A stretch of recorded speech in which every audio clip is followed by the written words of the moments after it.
Welcome everyone to the updated LYTE Crown PC video. Today I'm going to be showing the upgraded PC that I have, which is the i7-3770K, a new motherboard, 16 gigs of RAM clocked at 1666 megahertz. The first benchmark we have here is Far Cry 5. I'd just like to say that the footage in the background is not necessarily like definitive of the gameplay or the gameplay that you'll actually see. We do have actual benchmarks on screen for that if you would actually like to see kind of what to expect. And with Far Cry 5, we saw a respectable 60 frames per second, or 59 average frame rate with the i7-3770K at the high preset. We also saw a max of 60 and a minimum of 55. For all the benchmarks, we did have VSync enabled, except for this benchmark with the i3-3220. We saw a max of 62 and an average of 46 and a minimum of 29, which indicates that there was quite a bit of stutter with the i3-3220. And I remember actually playing the game itself. It was, you could beat it, and I did beat it with the i3-3220. It was, you would get a lot of stutters to the point where the game would freeze for a good 2 to 3 seconds. Next benchmark we have here is Far Cry New Dawn. And then we have two Far Cry games kind of back to back, but I was on this kind of Far Cry hype train, and the Far Cry New Dawn is a very intensive benchmark, even though in my opinion it's not a very good game. We were running a mix of high and normal. I don't remember exactly what settings that were high and normal, but if you have this kind of configuration and you just click, I believe it's like tab or something, it will tell you, or it'll give you the best preset or whatever, and that's what we saw. Anyways, we saw a max of 60 frames per second with the i7-3770K, an average of 58 and a minimum of 49, which indicates that there was a little stutter, well, a little bit of stutter, especially in that kind of minimum range, but it was nothing to speak of, like really to speak about, and it really didn't feel stuttery while playing the game itself. However, the high and normal with the i3-3220, so the same settings, saw a max of 54, an average of 39, and a minimum of 30, which indicates that there was a lot of stutter, and I can speak from experience that it was not a very enjoyable experience. So if you're kind of looking to play Far Cry New Dawn on this configuration, I really wouldn't recommend it. So with the i3-3220, I would definitely recommend upgrading it to a 4-core CPU. Next benchmark we have up here is American Truck Simulator.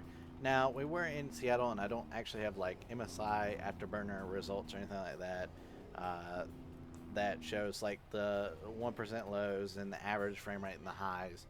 But just take it from me, Seattle is a very intensive area, and we were running the Ultra preset for this. So that's, I think everything's set to like Ultra and High to make some medium with SSAO and stuff like that. But we were seeing a very respectable 60 frames per second, and the only drop I ever saw was down to 59 frames per second. However, on the i3-3220, if you'll remember on the previous video, I said that we had 40 to 60 frames per second, but not only that, we saw even dips down to 6 frames per second on the Ultra preset in the Seattle area, which is where we're at. So that indicates that there was quite a bit of stutter in this area. But if you want a more definitive benchmark, I would recommend going to somewhere like Idaho, which is super unoptimized for some reason in this game, and it kind of needs to be fixed. So if you want to, do a little bit better benchmarking, that's a good way to go. But I'll be playing this game in the future, so you can kind of see what you can expect on everyday driving and whatnot.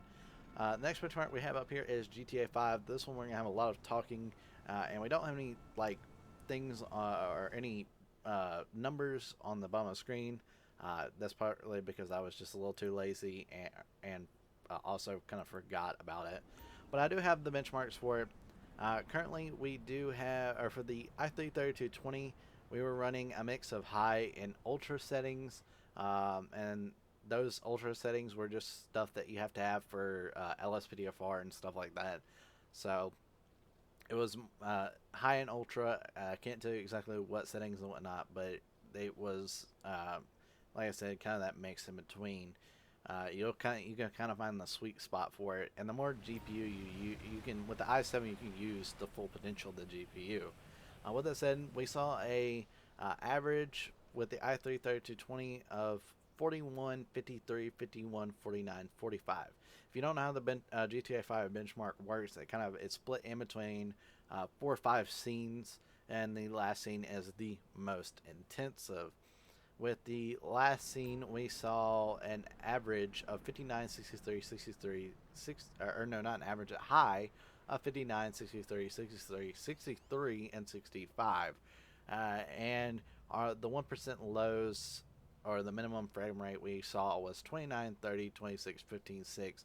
And that indicates that there was a lot of stutter with the i3 3220. With the i7 3770K, on the other hand, we saw an average frame rate of 60 across the board, with highs up into the upper 80s and even low 90s. We did see a little bit of stutter. We saw 6, 24, 45, 43, and even 1. But I would like to say that this is due to a mod, because I have a seatbelt mod in the game for LSPD farm, and that kind of slows your game down quite a bit. It likes to freeze the game, so that's not necessarily indicative of what you'll experience. And while I was playing, I never experienced that kind of low frame rate, except for when, of course, the seatbelt script and whatnot was going on. Of course, the other benchmarks that we had in the previous video, like I remember we had Hitman, we had Fortnite, and Need for Speed, and I believe we had Remnant from the Ashes. I no longer have any of those games installed. I never had Fortnite to install to begin with, so I can't tell you exactly what kind of frame rate you'll be receiving. But in my experience, I believe that Fortnite will run closer to, or will run at 60 frames per second with probably no dips at all if you keep your settings at a respectable amount. I know a lot of people play with kind of like the pro settings and I believe it's like an ultra view distance. I would definitely recommend that, but I'm sure you can get away with closer to medium and probably even a mix of high settings. With that said, all the other benchmarks that I did run will run at 60 frames per second in the previous video. With that said, this is Motherboard. Peace out.